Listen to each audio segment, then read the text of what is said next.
This is Ron Keel, the metal cowboy from Keel, Steeler, and the Ron Keel Band.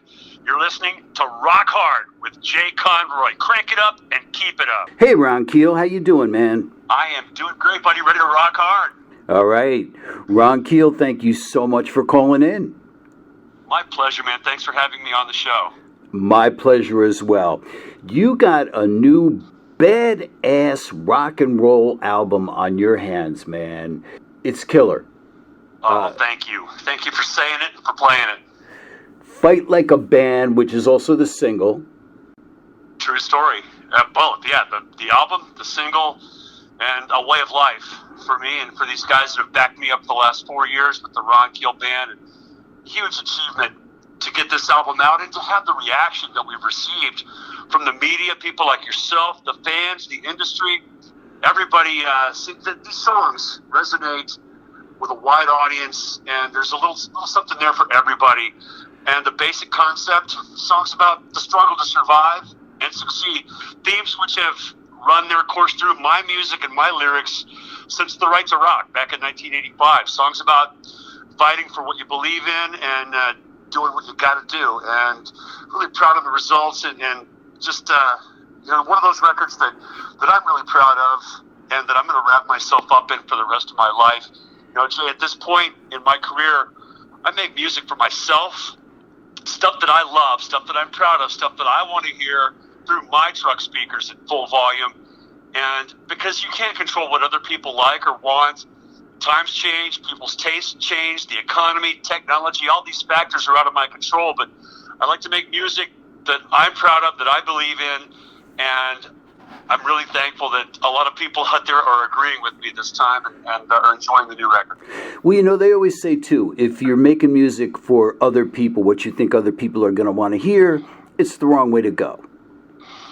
Well, the fact is, Jeff, sold 3 million records, and you know what that means, right? It means there's billions of people who don't like what I do or don't want what I do. So, I'll take those people that believe in this music, that are enjoying it. And it is entertainment at the core. It's supposed to make you feel something, make you think something, entertain you, take you away from your day-to-day life for a minute or for an hour as you're listening. So, I've been listening. I've been listening to the album, and this is a very well-produced album, a very great sounding album. And, the instruments all sound good. There's a lot of punch to it. And the songs are good. These are rockin' freaking tunes, man, all the way through. It's like you say, there's something for everybody. But, I've been listening to the album for a couple of days straight, and I said, man, this is incredible. This is really good. Now, this is, what song on a sidebar that really gets me, that's maybe a little bit different? A song that I really, really love. Because, these are hard rockers for the most part on this album. And I do hear a little bit of 80s flavor in there, which is where you're from. But a song called Long Way Down. I cannot get enough of that song for some reason or another. Man, I agree. That as far as I'm concerned, that's a hit single. That's what I was going to say. It's the only song on the record we didn't write. Leonard Skinner had a hold on that song for their previous album, Last of a Dying Breed, I believe. And they had a hold on it. They decided not to cut it. I picked it up, and we were just listening to it on the bus and fell in love with it. And it's one of those songs that I would have never written myself. There's 3 chords, man. It's literally Sweet Home Alabama, or Can't You See? It's D, C, G. The whole damn song. There's no difference in the bridge or the chorus or the verse. I would have never done that. I would have had to find the 7th minor chord, or had to try and be more complicated musically, and that's one of the beautiful things about that song, and really glad that we found it. Like I said, it's the only song on the record we didn't cut, but it's been our song for a long time now. One of the first songs we started playing live at the show, and I would love to see that song be perhaps the 3rd single later on this summer. Right, because the next single is going to be Girls Like Me, is that correct? That is correct. We're launching that one next week, and there's a lot of serious stuff on this record, Jake. Girls Like Me is not one of those. It's a very fun, good time, tongue-in-cheek summer single, and the video to accompany it has some amazing talent. Not the guys in the band, we're in it too, but we have a group of gorgeous female rockers from Vegas portraying us, kind of like a Ron Keel band tribute band. Oh, I and love the girls that. come out and do the song, and then halfway through the video, I make my appearance. But really proud of that one. It's a fun, good time song, and everybody seems to love it. It works great live, and I'm anxious for people to see the video and hear that song on your show. Well, yeah, and I can't wait to see that video based on what you just said. I mean, who doesn't want to see hot girls from Vegas, playing rock and roll? That's my philosophy. I wanted to take that video back to the good old concept videos of the 80s where you had hot chicks and good rock and roll and guys in the band having fun. And just, something that's fun and entertaining, because there's a lot of heavy, serious stuff on this album. The title track, Fight Like a Band, very serious lyrical and subject matter, and songs like Fire in the Rain, which is basically a working man's anthem, and songs about working hard and struggling and trying to survive and all that. Girls Like Me is just about girls like me. Right. Now, let's go back to Fight Like a Band. What was your inspiration for that? What is that about? It's a combination of my wife's battle with cancer and my struggle to survive and succeed in this business for 35 years now. And I'll give you some background on the band and the story about how the song came about. We relocated to Sioux Falls, South Dakota 4 years ago to be the voice, the face, the soundtrack of a huge $70 million entertainment business called Badlands Pond. It was a concert venue where we had bands like Kiss and Disturbed and Megadeth and great national acts coming through there every week. We had a radio station, which was the #1 rock station in the market. I was the midday radio host on the station and the #1 voice on the #1 rock station in this market. And we had everything, man, with the bus and the pyro and the budget and the crew and all of these, just living the dream, literally. Wow. For a year. And all of a sudden, the business imploded and ceased operation. And I went to the guys in the band, and we all agreed that we've got something really special here. The chemistry, the magic, the music, the brotherhood, this team spirit that we have is really, really a strong bond. And we decided, of course, we're better off together. So despite having the plug pulled on us and the rug literally rudely yanked from beneath our feet, we kept going as a band. Renamed it the Ron Keel Band at that point in early 2017. And within weeks of that happening, my wife Renee was diagnosed with stage 3 breast cancer. Wow. And all of a sudden, we got no jobs. I mean, all we got is each other. And my wife's got cancer, and obviously that's a life changer. Sure. Many people have been touched by that. Obviously, when that happens, you get that diagnosis, everything changes in that moment. And it was obvious that I wasn't going to be able to tour in 2017. And I had to go to the guys just as we were starting this new Ron Keel Band, and we were in control and we were in charge of our own destiny. That I told them that I would have to be very selective about live performances that year. And they all stuck with me. They had my back. They were my support group through the entire ordeal. My wife went through chemo, radiation, 8 surgeries now, and the guys in the band stuck by my side. And instead of touring, they came over to the house, we went down to the basement, and we wrote these songs. And that's where that philosophy, that Fight Like a Band, that means something. When I was growing up, Jay, being in a band meant something. And I've never liked to refer to it as a project. Yeah. It's not a project. It's a band. It's a collective. It's a tribal mentality of guys that are all hunting and fighting together. But I've always longed to be a part of a band ever since I saw the Beatles and the Stones. I always wanted that guitar counterpart like Eddie Van Halen and David Lee Roth, Steven Tyler, Joe Perry, Mick and Keith, and I've got that with my guitarist David Cawthorn, who's been with me now for 5 years, and just he's a big part of the songs on this record. All those beautiful melodic guitar solos that you're hearing and those big screaming guitar tones, that's all DC. And my bass player Gino Arce, El Diablo, he's been with me for 21 years. He's been in Keel, Iron Horse, a number of other bands that I've been in through the years, and 21 years and counting, and we're just getting started. 2 South Dakota Rock and Roll Hall of Famers in the band as well. Jeff the Rev Kohler on drums, and Dakota Scott on keyboards. Both these guys were in the South Dakota Rock and Roll Hall of Fame. For a lifetime of achievement here in the Midwest, I was really lucky to hook up with them when I made the move here. And it's just a very special combination of guys, and I think that shows through on the music on this new record. That bond is in every note, every chord, every lyric, every line.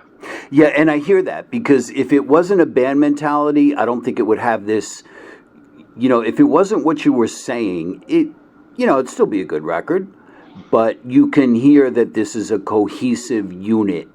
You telling me that makes complete sense to why this album is so good. Well, I'm glad that shines through in the music totally. and the songs. Now, how is your wife doing now? She is doing great. Thank you for asking.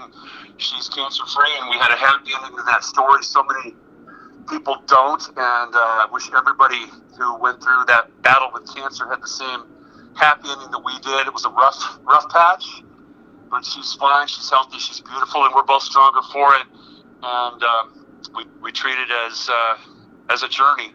I take it that's why in that lyric, "Fight like a band," there's times you say "fight like a girl." The very first verse, yes. Yeah. That first verse came out of the diagnosis, and I was, we wrote the song, and I had the music all ready and recorded, and the melody and the lyrics are done, but I hadn't actually rehearsed that song with the band.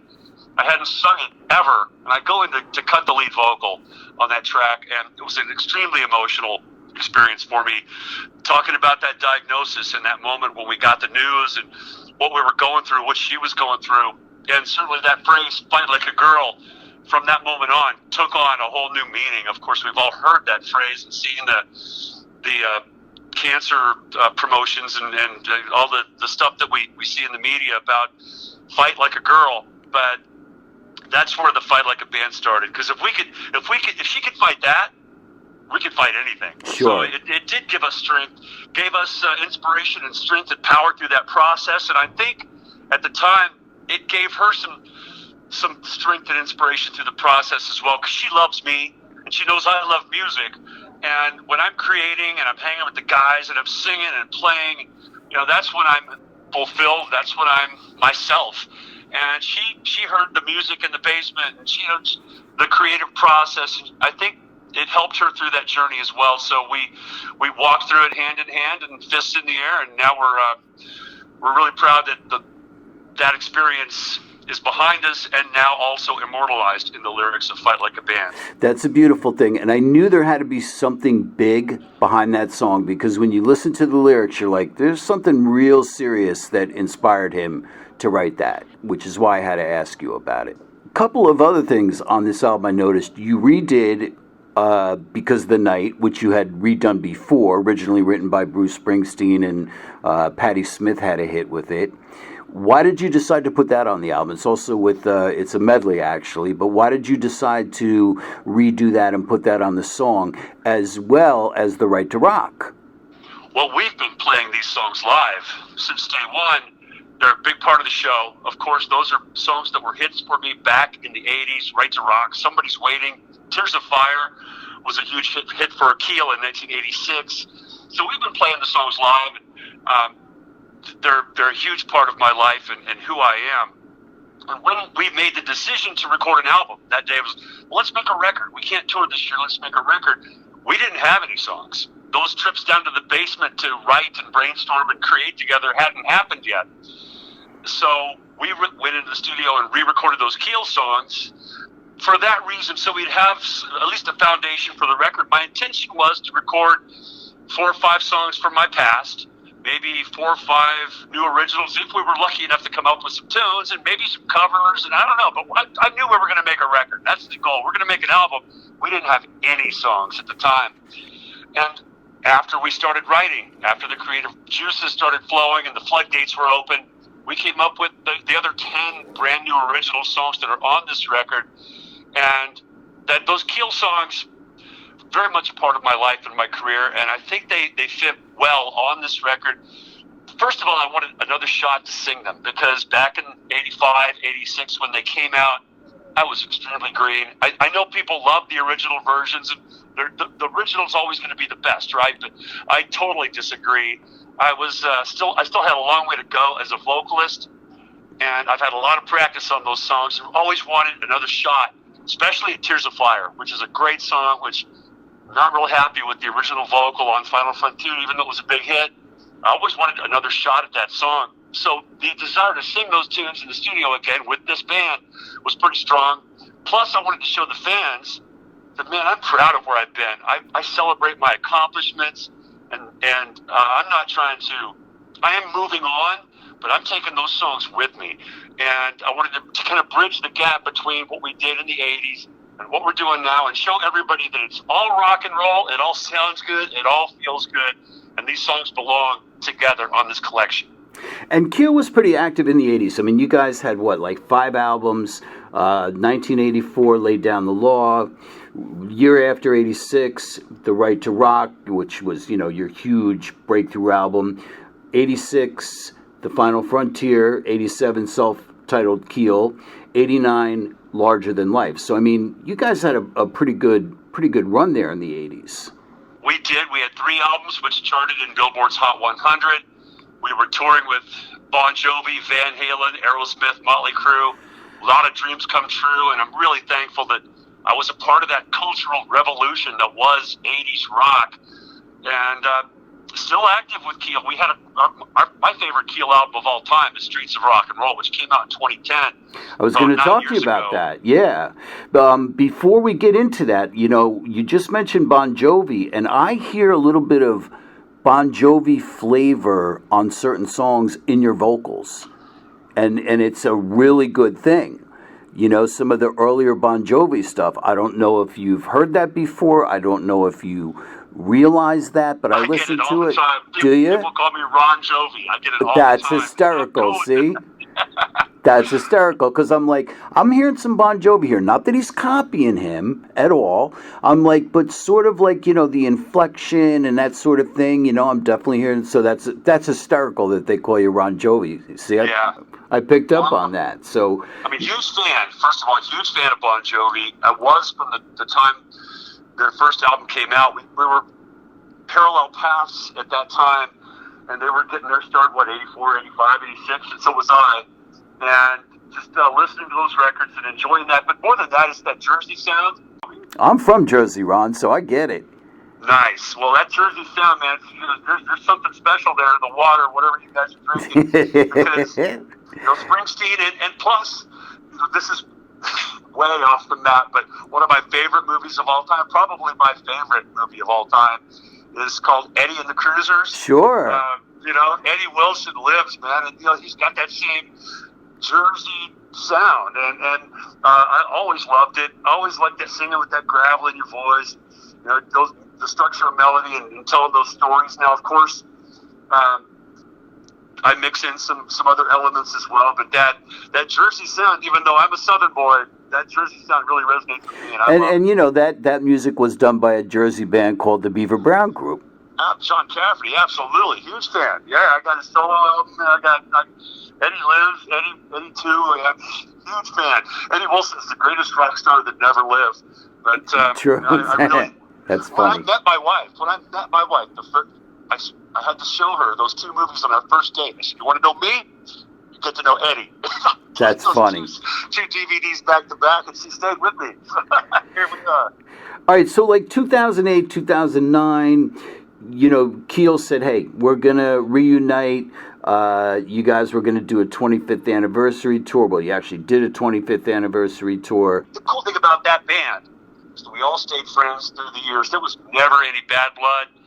There was never any animosity. There was no harsh words ever spoken. And we were just blood brothers and best of friends, and stayed that way through the years. And we kept talking about perhaps getting back together at some point, but it was not likely until we realized this is our 25th anniversary. We hadn't played in 20 years. Wow. Except for the back in action sessions in the studio. We did some solos and vocals, but we hadn't played as a band in 20 years.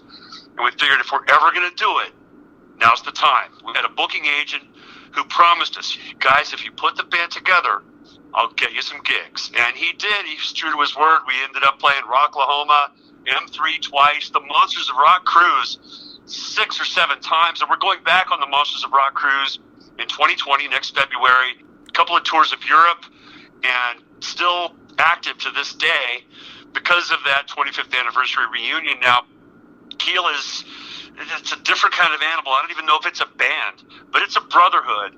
And there's a lot of love there. And we still got some gas in the tank. We've done a couple of shows this year. Keel Fest, the Frontiers Festival in Milan, Italy, in March. And the band is on fire. It's doing great. And the guys really want to play. And I'll go out with them, and we'll do a couple of shows a year. But it's really a celebration of our friendship, our music, our legacy, and our fans. Ron Keel Band is my business. And right now, business is good. I'm going to keep forging ahead.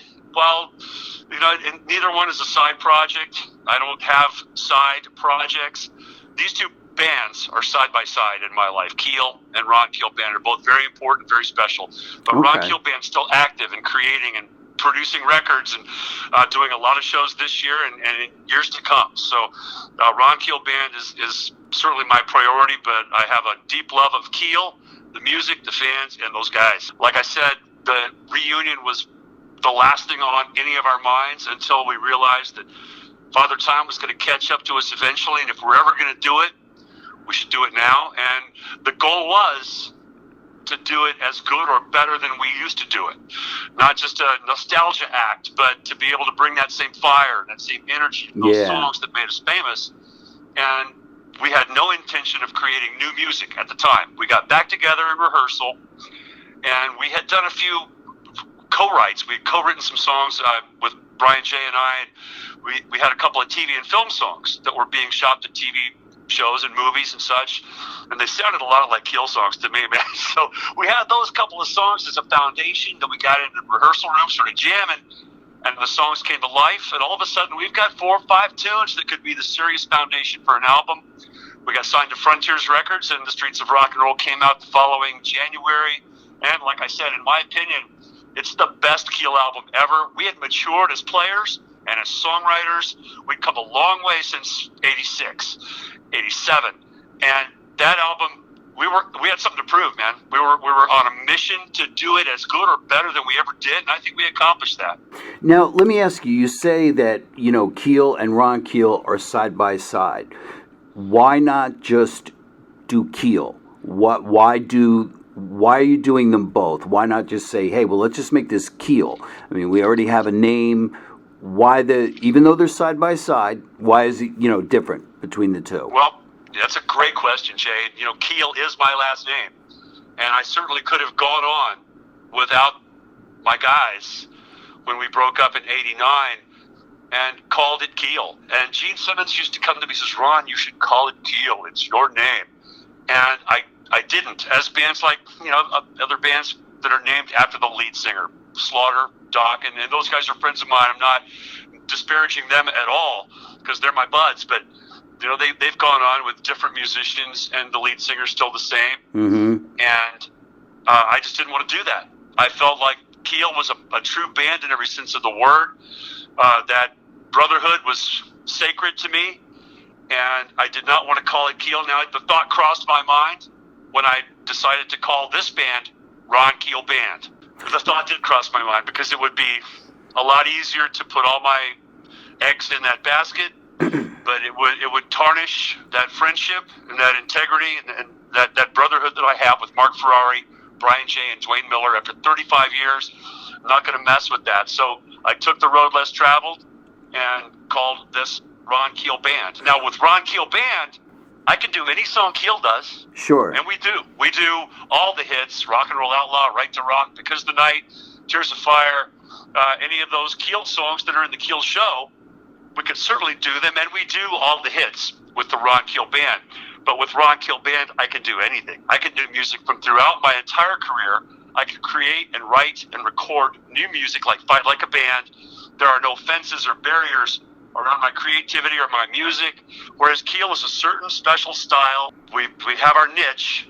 Ron Keel Band is all over the map. Yeah. So, and I enjoy that. I enjoy exploring all the different musical landscapes and territories, having fun, being creative, and not being stuck in any one mold like Keel is, and not that's certainly, I love that piece of my life, but there's more to me than that.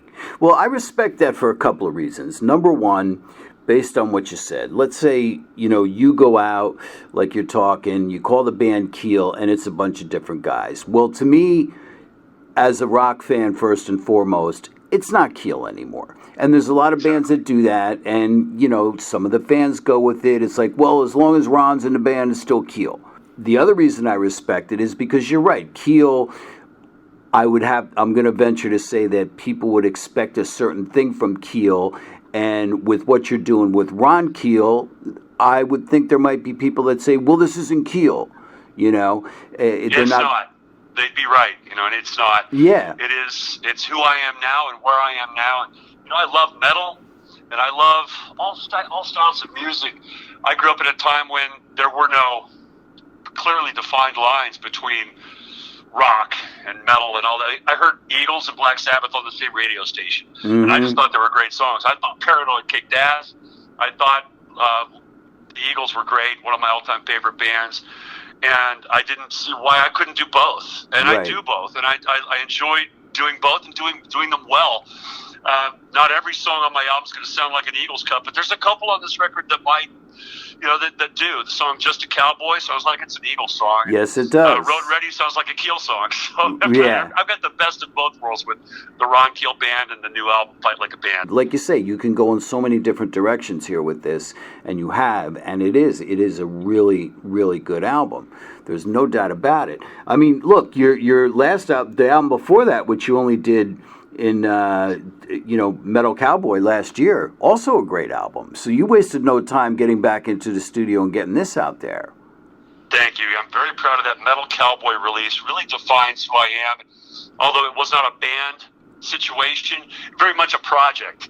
That's a project, but it's a very cohesive album. There's a lot of great players on there. Mike Vanderhule from Y&T did all the drums on Metal Cowboy, really laid down the foundation for us. And then I brought in my buddies like Frank Hannon from Tesla. I love Frank. Yeah, I know him. Sure. Yeah, slide guitar and all that stuff. I had a bunch of great singers. Paul Shortino did a duet with me on that record. But it was the only album of my entire career where I could say all songs written by Ron Keel. And that wasn't really an ego thing. It was just I really wanted to express myself and establish my identity as the Metal Cowboy. And that album has banjo on metal tunes and vice versa. I mean, it's a real hybrid metal southern rock type of record. And yeah, really I can hear that on there. I can definitely hear that on there. Now, what? You're very welcome. Why did Keel disband? What happened? No, it was never the same after Mark left. Mark left to pursue his own vision with a band called Cold Sweat. He wanted to be in charge. He wanted to lead his band, create something based around his songs. And he totally succeeded because that's a great record. Cold Sweat released on MCA in 1989 and just re-released as well.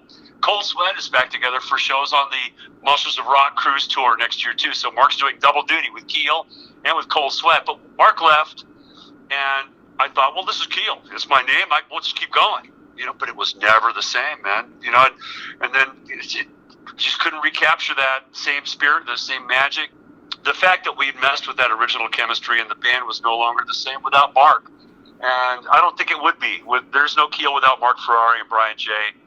And that's another reason why I didn't continue on with that name after they left. Now, another thing I got to ask you about, because, I can't talk to you and not ask you about this. There you were in the 80s, you were doing the whole, you used to wear red a lot, you had the hair, the look, the whole hair metal thing going on.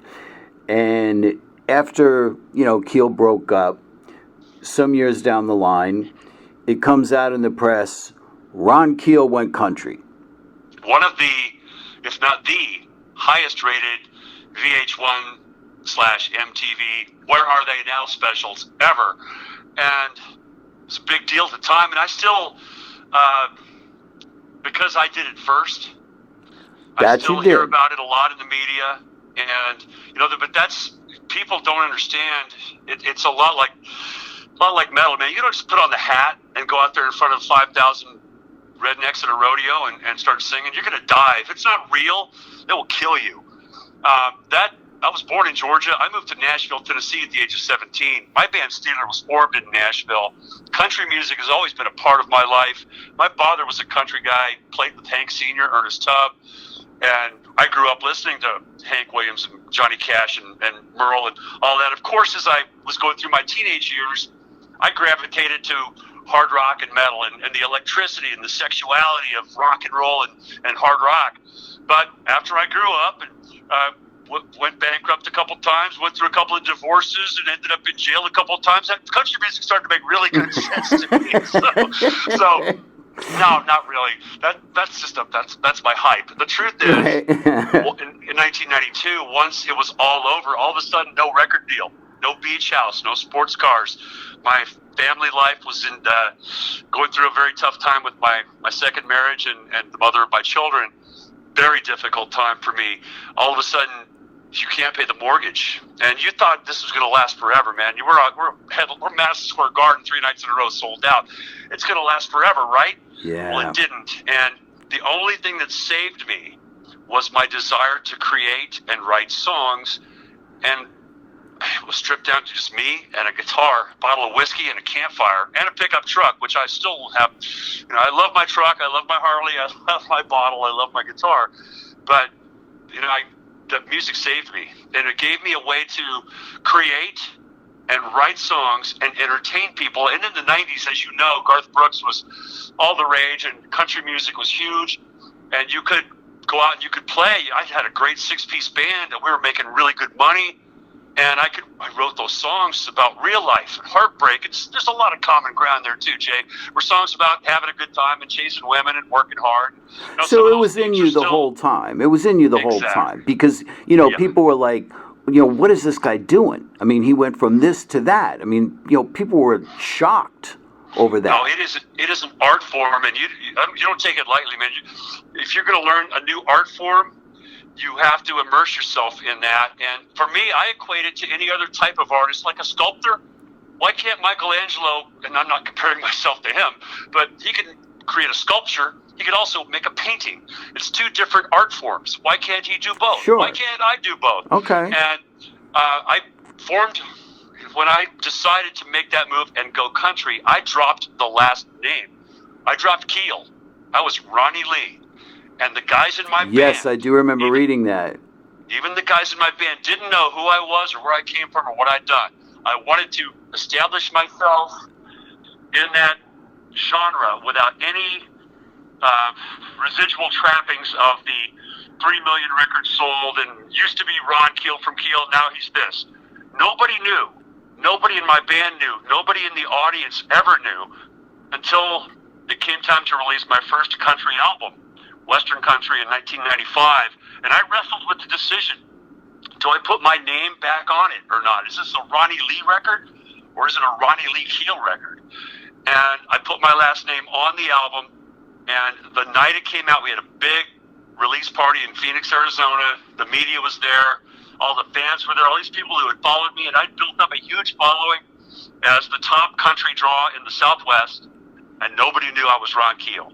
Until that night, we showed on the video screen, we showed a 15-minute compilation video of Somebody's Waiting and The Right to Rock and some VH1 and MTV clips, and everybody's freaking out. They had no idea. And since then, everybody's done it. Bon Jovi, James Hetfield did a Waylon Jennings tribute. Everybody's done it. It's not no big deal now. It's a big deal because I did it first. Right. And I caught all the flack. Everything you say makes a lot of sense. I ask you these questions, and in your answers, I totally get it. I'm like, okay, that makes complete sense.